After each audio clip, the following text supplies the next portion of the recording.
ایک ٹکڑا مجھے ملا تھا، ایک ٹکڑا میرے ابا کو ملا تھا.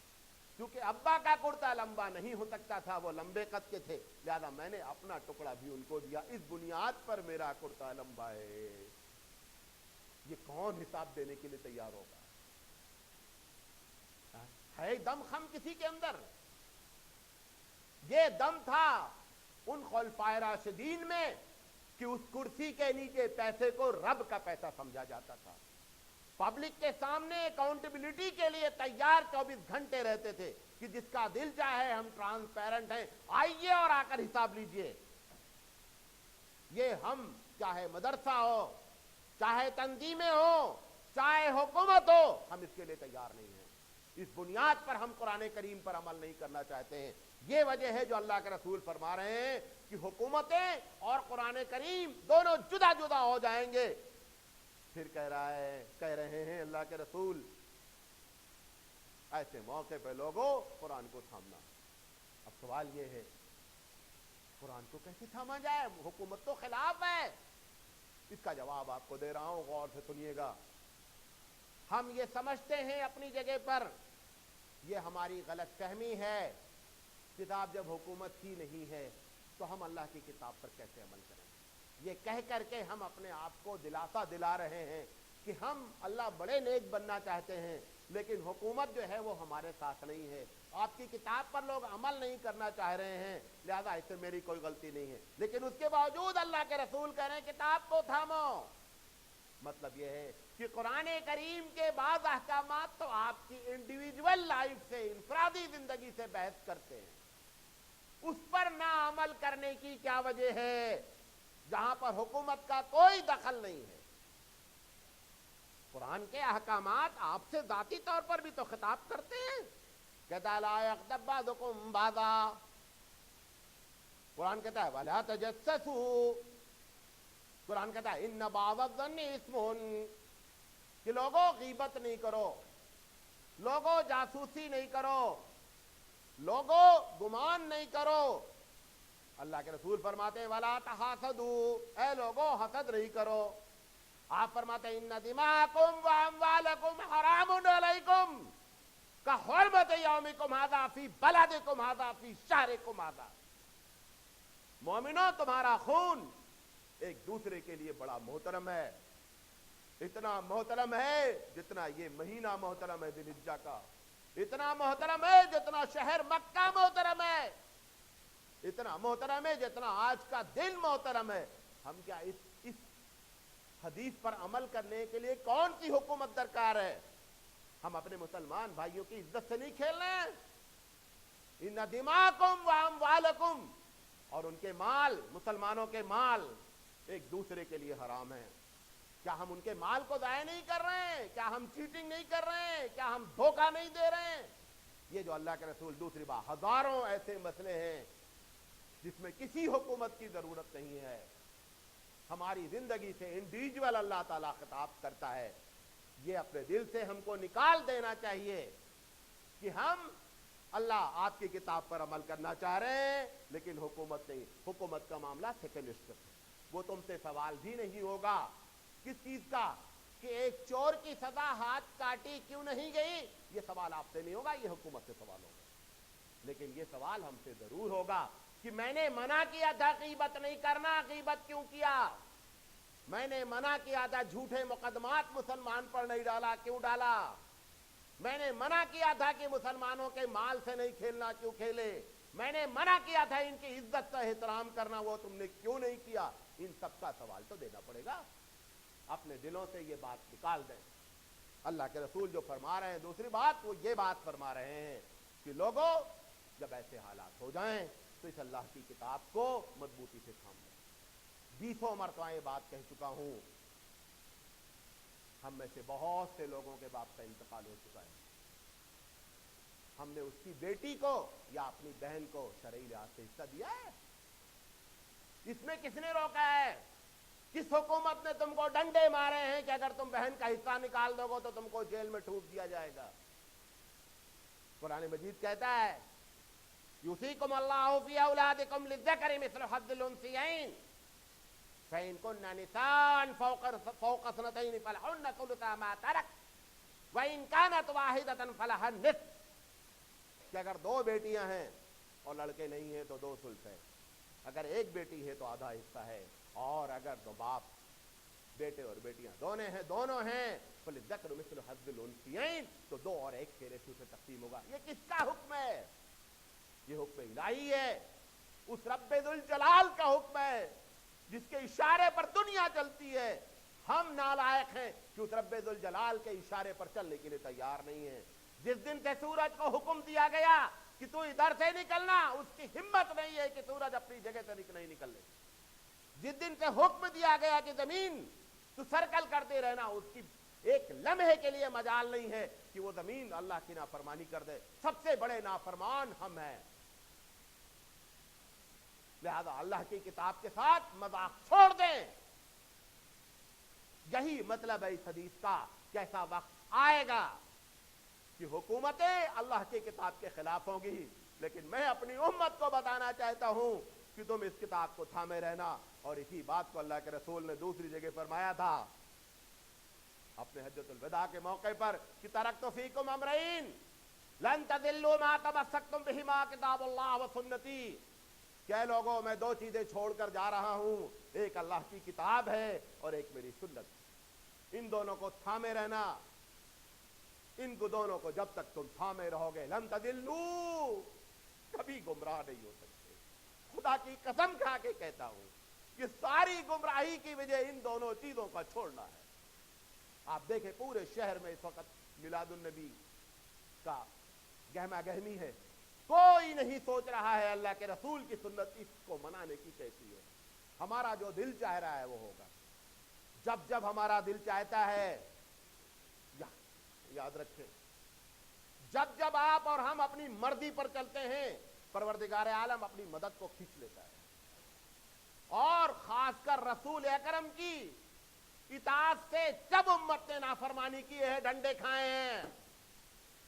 نبی کریم صلی اللہ علیہ وسلم جنگ احد میں موجود تھے اور آپ نے کہا تھا کہ اس پہاڑی کو صحابہ چھوڑنا نہیں، یہاں تک فرمایا تھا کہ اگر تم کو چیل اور کوے بھی نظر آ جائیں اوپر، یعنی ہم کو سب لوگ ہم شہید ہو گئے ہیں، چیل کوے اوپر منڈانے لگے ہیں، پھر بھی اس پہاڑی کو نہیں چھوڑنا، اتنی شدت سے منع کیا تھا۔ صحابہ نے اس پہاڑی کو چھوڑ دیا کہ اب جنگ ختم ہو گئی ہے لہذا چھوڑ دے۔ اگر تم محمد کے نہیں صلی اللہ علیہ وسلم تو پوری دنیا تمہاری مخالف ہے۔ اللہ کے رسول موجود تھے، پروردگار عالم نے دنیا کو دکھلایا کہ اگر ہمارے محمد کا کوئی نہیں صلی اللہ علیہ وسلم تو ہم تمہارے نہیں ہیں۔ یاد رکھو، جیتی ہوئی بازی خالد بن ولید نے الٹ کر رکھ دیا اور مسلمان شکست کھا گئے، جبکہ رسول اکرم جیسی ذات گرامی اس جنگ میں موجود تھی۔ کیوں؟ کیونکہ رب کو یہ بات سخت ناگوار ہے کہ اس کے رسول کی مخالفت کی جائے۔ اسی بات کو علامہ اقبال نے کہا ہے کہ محمد سے وفا تو نے تو ہم تیرے ہیں، یہ جہاں چیز ہے کہ لوح و قلم تیرے ہیں، کہ اگر محمد صلی اللہ علیہ وسلم کے تم بن جاؤ، یہ دنیا نہیں آخرت بھی تیرے نام کرنے کے لیے تیار ہے، اور اگر تم محمد کے نہیں ہو ایک ایک قطرے کے محتاج ہو جاؤ۔ اتنا ذلیل ہوگے، گائے کا احترام کیا جائے گا، جانوروں کا احترام کیا جائے گا، لا الہ الا اللہ پڑھنے والوں کے چھکے چھڑائے جائیں گے۔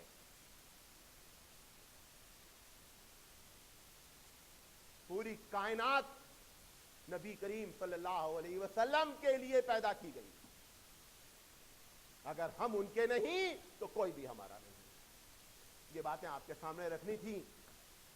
انشاءاللہ زندگی رہی تو امام مہدی پر ہم اگلی گفتگو کریں گے، میرا سفر بھی ہے تو آپ لوگ دعا کریں، اور تقریر کو تقریر نہیں سمجھیں، اس کو عمل کرنے کی کوشش کریں۔ جو قرآن مجید آپ سے خطاب کرتا ہے، جتنا ہم اپنی ذاتی زندگی میں عمل کر سکتے ہیں اپنانے کی کوشش کریں۔ ساری دنیا کی دولت سے بہتر دولت کی کتاب اللہ کی آپ کے ہاتھ میں دی گئی ہے۔ اتنی سچی کتاب، اتنی اچھی کتاب اس زمین پر کوئی موجود نہیں۔ رب ذوالجلال خطاب کرتا ہے، یا ایھا الذین آمنو، اے ایمان والو، اے مومنو، اے مسلمانوں۔ ایک ابا اپنے بیٹے سے صرف اتنا کہتا ہے، بیٹا ذرا پانی لا دے، بیٹا خوش ہو جاتا ہے کہ ابا نے بیٹا کہہ کے بات کی ہے۔ رب ذوالجلال کبھی چاہے تو کیسے انداز مار کرتا چاہے ابے تبے کیا کر رہا ہے بول سکتا ہے، لیکن کتنے پیار سے بات کرتا ہے،